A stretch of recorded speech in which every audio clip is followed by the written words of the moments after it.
This video was sponsored by Enhance, Elbilmek, a bit planner, Kempower and Bilkomponenter. Yo, what's up? We are now sitting in the Mercedes G580. This is the electric Geländewagen. And I'm now in Sweden, near Strömstad. We're actually doing the 1,000 kilometer challenge. And this car has some matrix lights. I can show you, here's a low beam. And then the high beam, well, it's on now, and then it needs a couple of seconds to turn on. There, so there's some matrix going on here, some adaptive headlights. So, yeah, I will test now to see how the stuff works. Well, of course, now that we want to test it, then there's no oncoming car. But it's nice and bright. But does it turn in the... Yeah, oh, it refocuses when I do this. Oh shit, my freaking G-Wagon. okay, here. Oncoming car, there. Alright. Hey, dude, that car didn't turn off the headlights. Okay, will it then annoy the oncoming truck there? It's kind of far away. Well, it sees it, that's good. There's also a car passing the truck. It seems to do a good job. Let's see now, after the truck, what will happen then? Also, what happens with the big road signs? Oh, it seems like it illuminates it perfectly fine, not over illuminates it. Great, so it can see, it detects road signs also. Now, the right side is lit, left side is blocked out. And then, zoop, perfect, man. Nice, and then you can see here on the bridge that it lights up a big box there. And then, I'm not sure if it blocks out the left side by default, even though there's no traffic there. But what is important is that the right side is lit. Yeah, it's doing a great job. Nice bright lights, I like it. We are now past Varberg, getting close to Falkenberg, and over here the road is quite straight. We have the high-speed stretch here. Yeah, and the Germans here, 120 kilometers per stunden.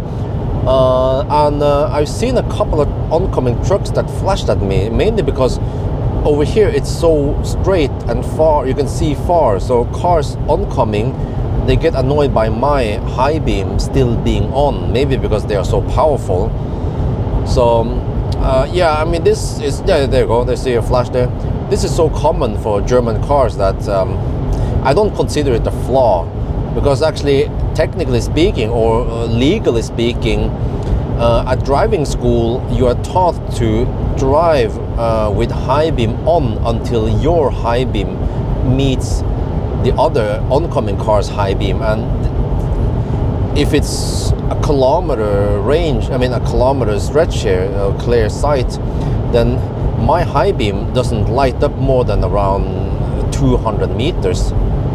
You know, so it means that we should actually keep the high beam on for maybe 5-10 seconds before we turn them off. But I guess many people now, they feel like the high beams are too strong and it's too blinding. But just look another way, just look slightly down towards the right, you know, and then you shouldn't be too much blinded by it.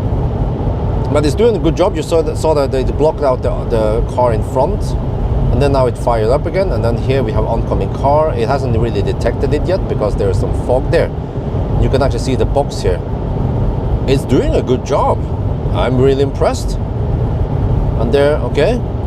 So my impression that the matrix part here is doing a good job blocking out oncoming cars and cars in front, so it doesn't become annoying for them. And I don't get flashed at a lot, because there has been a couple of cars I tested in the past. I was flashed at so many times that I was fed up and I turned off the matrix lights, which means less safety because you don't light up the side of the road. You know, it could be a moose there. And here you see that we illuminate the side of the road. This is good safety. Well, now it went off a bit. Not sure what's up with that. And there it comes out again. Yeah, the fog here perfectly illustrates where it's lighting up right now. Alright, we're back now at Jessheim, and sorry for my voice. The kindergarten flu has caught me again. Ugh. Well, okay, so how is the car in these kind of roads? Well, let's find out. Oh yeah, I put on the G-roar. Let me see. put on the auto. When does it trigger on the thing? There. Ooh, great. It shines nice and wide, just like a typical German car. What was that? That's a pussy cat. All right, I saw that. Okay, great. Wait, we need to. Okay, wait. I think we need to put the car in sport mode. G sport. Yeah, no, it's just regular sport mode. Okay, sport mode on. Oh, so it dims down because of the signs now in auto. Let's get over here. Let me check something here. Okay, when I go faster versus slower, does it change the cone? I'm not sure. Oh, this is a 3.2 ton beast. I have to be careful with the curves here. But yeah, it shines nice and wide. I like it. Okay, let's try again. Here, let's see if the light cone changes. It goes slower. No, it doesn't go wider, unlike the EQS. Yeah, okay, it remains the same. Okay, but does it turn? It tends to, wait, let me check it. Yeah, it focuses the light beam on the direction you're turning. Oh, that's good. Look at that, look at that. We see something over there. Oh, wildlife. Okay, now it turns off. Okay, I'm going to use manual now. So now, if I do this, okay, so it is quite strong. You can see there. Yeah, you're able to spot the wildlife. Okay, I'm going to switch over to auto again, because it seems like you want to test out the auto system. There. So as long as you drive fast enough, then the high beam comes on. I guess there's no police over here at night. Well, who knows? For all we know, they could suddenly have a laser spot somewhere here at night. Just checking, you know, randomly checking at night. Yeah, let me see. So in the curves, it tends to focus the light in the direction we're going, and that's nice, because it means that the beam is wide enough so it can refocus like that. I think that's similar to what the EQS does. You see here, especially now when you turn like this, you can see it better. I like it. I'm not sure how it focuses it, but it's not. I don't think this is mechanical. It's just electronically adjusted.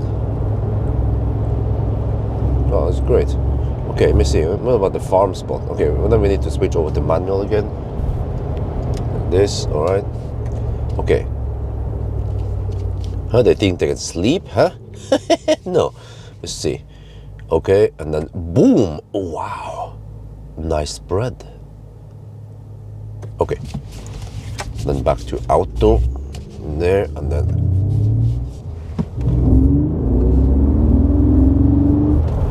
Wow, this car is so much fun to drive. Even though it's a 3.2 ton beast. You can have fun on the asphalt, or you can take it off-roading. Okay, but the headlights are pretty good. I like it. Just give you guys, give you guys an impression when you go around the bush here. You can see it lights up the trees really well. However, I feel like it's not the tallest light cone I've seen, and maybe not even the strongest. Similar to what I experienced with EQS, it was not the strongest. Like the auxiliary beam in the ID7 was better, for example. But it's still really good. Wow. But I mean, what do you expect, huh? When you buy such an expensive car, you better get good headlights, and you do get it here. Okay. Over here. Auto.